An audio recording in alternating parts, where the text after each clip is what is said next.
Social media आसवा दिन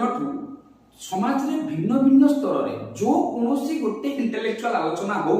से सब स्तर रे बहुत महान महान महापुरुष मानकर आविर्भाव है। भारत श्रीलंका संगे केमि संपर्क रखिबो, भारत अमेरिका संगे संपर्क केमि रखिबो, महानदी काहेकि खोला होउनी, ज्योग्राफी रे एजुकेशन दे कोनोसी सेक्टर के उठे के देखि नियंतु सब जगह रे दिखंड बही न पढ़ी कि यूट्यूब और फेसबुक रो देखि कि महान पंडित माने बाहरले टेक्स्ट बुक रे भूल थिला ए कथा को बुद्धिजीवी माने देखिले, मार्क कले आ निजरा मत देले। विरोधी दल रो काम होला सरकार को भूल को लोकन पाखरे पहुंचेला। विरोधी दल मध्य से सब जाक त्रुटि को लोकन पाखरे पहुंचेला। पिलांकर भविष्य को नजर रे रखी सरकार मध्य जहा ही परिबो ता पई विधिगत व्यवस्था करूछथि। समय कहिबो जे प्रकृत कथा माने शेष कोठी होउछि, किंतु ए भूल भटका भितरे किछि एमिति महान पंडित मानकर आविर्भाव हेलानी जो पंडित मानकर टोटल कैरियर 2 खंड बही रे सरीगला, टोटल +3 2 खंड 3 खंड गाइड बुक रे सरीगला, किंतु फिर भी से माने आजिका डेट रे आजिका समाज रे यूट्यूब रु पदे धाड़िए, फेसबुक रु धाड़िए देखि किरी रील्स देखि किरी से माने बहुत बड़ बड़ स्टेटमेंट दबा को लागिले। चहला पानी रे हाथ धोई किरी मु भी आसिकरी कोन करबी गामछा खंडे धरि किरी पाहाच ऊपर दीटा दंडीगिरी मारी की जाई किरी भाजी किरी खाइ देबी। ए चक्कर रे बहुत किछ महापुरुष भाले, किंतु ए वीडियो से मानन पई न। तो वीडियो रो मूल मुद्दा होछि इंग्लिश बही रे हमर कोन ना ओडिया पोएम, इंग्लिश बही रे ओडिया पोएम ए कथा को नै किरी जने महान महापुरुषंकर वीडियो माने मु देखिली फेसबुक रे जे कि मोहटा को नेफडे किरी कहउछनी बही करिसथि। बही किछि एमि पिला सुनिश्चित थिबे जो माने पेडागोजिकली ए जिंसु जानिबा को चाहुथिबे जे इंग्रजी बही रो गोटे चैप्टर शेष रे जते बेले हम ओडिया पोएम ते दउछि पेडागोजिकली एटा केते साउंड, पेडागोजिकली एटा केते ठीक, पेडागोजिकली एटा केते भूल। तो सेही पिला माननको पाई ए वीडियो जोटी डिस्कशन संपूर्ण एकेडमिक नेशनल एजुकेशन पॉलिसी 2020 को इंप्लीमेंट करिया पई नेशनल करिकुलम फ्रेमवर्क आसिला एवं नेशनल करिकुलम फ्रेमवर्क को स्टेट वाइज जते बेले इंप्लीमेंट करिया को बाहरले तते बेले प्रत्येक स्टेट रे मते करिकुलम फ्रेमवर्क रो आवश्यकता पड़ेला। तो तारी मार्गदर्शन रे ओडिसा करिकुलम फ्रेमवर्क तैयारी कराला। ओडिसा करिकुलम फ्रेमवर्क को जते बेले इंप्लीमेंट करबा जेबा को बाहरला तते बेले आवश्यक पड़ेला किछि नुवा टेक्स्ट बुक। तो टेक्स्ट बुक जहा हेछि 55 खंड टेक्स्ट बुक हेछि ता भीतर चतुर्थ श्रेणी इंग्लिश टेक्स्ट बुक रे गोटे चैप्टर अछि जार नाम होछि पेपर बोट चैप्टर सबा शेष रे सबा लास्ट माने ता पर विषय अछि भासी जा कागज डंगा बोली के गोटे छोटिया पोएम ते देछि एवं जदी भलो करी पिले तमे देखिबो से पोएम रो ऊपर हेडिंग दिया जाइछि रीड एंड एन्जॉय।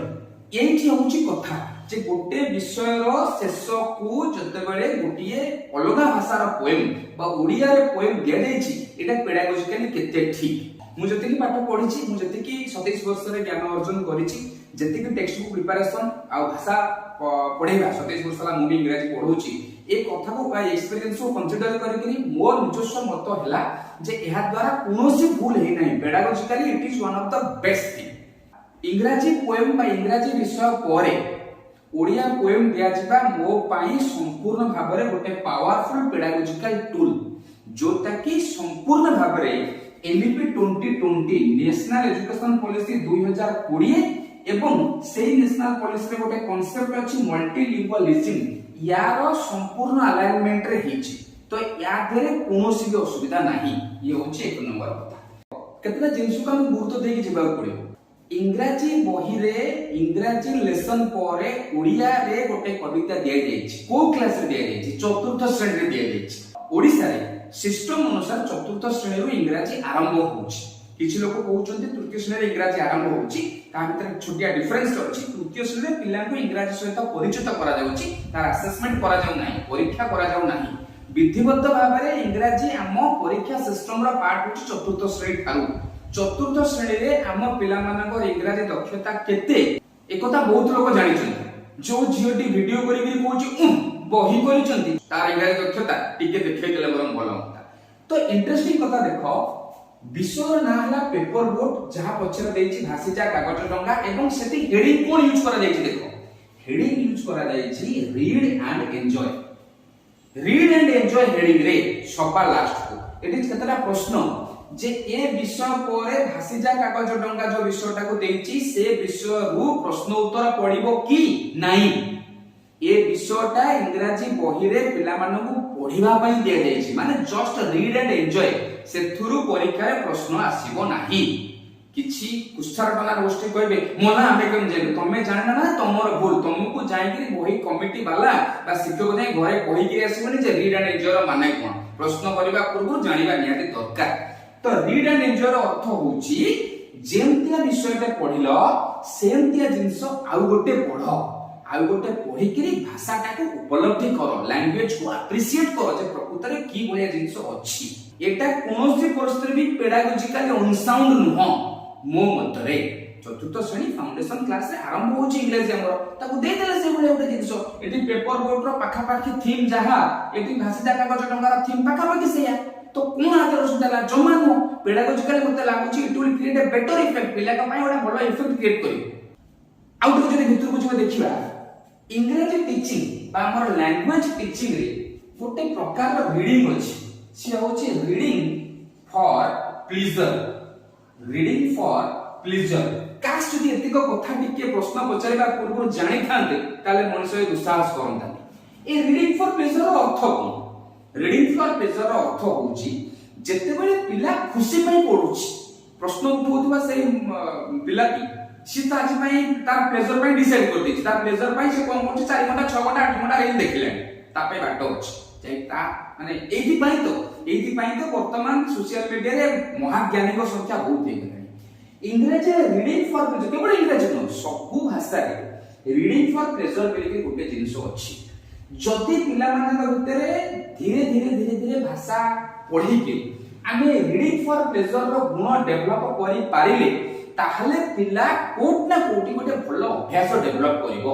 पिला धीरे समय को नष्ट न करी ता बळुतबा समय रे ता मूड अनुसार किछि बही पढि देई पारिबो किछि जिंस सिखि जाई पारिबो निज एटीट्यूड निज फिलोसॉफी निज बेंट ऑफ थिंकिंग को डेवलप करि पारिबो दैट्स कॉल्ड लैंग्वेज टीचिंग सीता हला लैंग्वेज टीचिंग रो कथा language directly connected to the heart of the person hearts of the collection तो ए रीडिंग फॉर प्लेजर को डेवलप करिवा पई गत बही रे माने गत वर्ष जो बही चलीथिला सेठी प्रत्येक मेन लेसन परे कोन थला ना फॉलो अप लेसन थिला जो माने गत बही की देखुथिबे से माने जानिथिबे जे इंग्रजी रे प्रत्येक मेन लेसन परे फॉलो अप लेसन थिला काई फॉलो अप लेसन दिया जायतला पिला जेंति reading for pleasure ability develop करिवे खुशी पाए पढिबा किछि एक्स्ट्रा पढिबा किछि एक्स्ट्रा जानिबा ए वर्ष कोन हेछि से सही फॉलो अप लेसन टाको व्यवहार करनांती से वर्ड टाको व्यवहार करनांती काना टेक्स्ट बुक प्रिपरेशन में भिन्न लोकमर भिन्न अप्रोचेस थाए एबे टेक्स्ट बुक प्रिपरेशन समय रे जो लोक माने निष्पत्ति नै चंदी से कोन कहले रीड एंड एन्जॉय गोटे जनरल स्टेटमेंट यूज करले जोटा बहुत दिन रो चले छी केवल गोटे छुटिया काम में से कहले जे सेही भाषा बा सेही इंग्रजी रे पोएमटा न देई ओडिया रो पोएमटा देई देले केही मूर्ख नुहंती आज्ञा केही मूर्ख नुहंती सेमाने ओडिया रो पोएमटी देइचंती जानि सुनि के देइचंती एवं पंचम श्रेणी रे मध्य एमिति गोटे पोएम दिया जाइछि मध्य तो एटा गोटे रैंडम एक्टिविटी नो ये सुचिंतित योजना होछि निज भाषा माध्यम रे पिला भितरे अन्य गोटे भाषा को आकर्षण सृष्टि करिबा जे देखो इंग्रजी भाषा रे तमे जो पेपर बोर्डटा पढिलो सेमति ओडिया भाषा रे मध्यम पढिकिरी ताको बुझिबा को चेष्टा करो एवं मोटा मोटी माने फाइनल लक्ष्य होछि रीडिंग फॉर प्लेजर डेवलप करिबा ए लक्ष्य पाई दिया जायछि तो एटा पेडागोजिकली कोनोसी परिस्थिति गोटा अनसाउंड जिंस नुह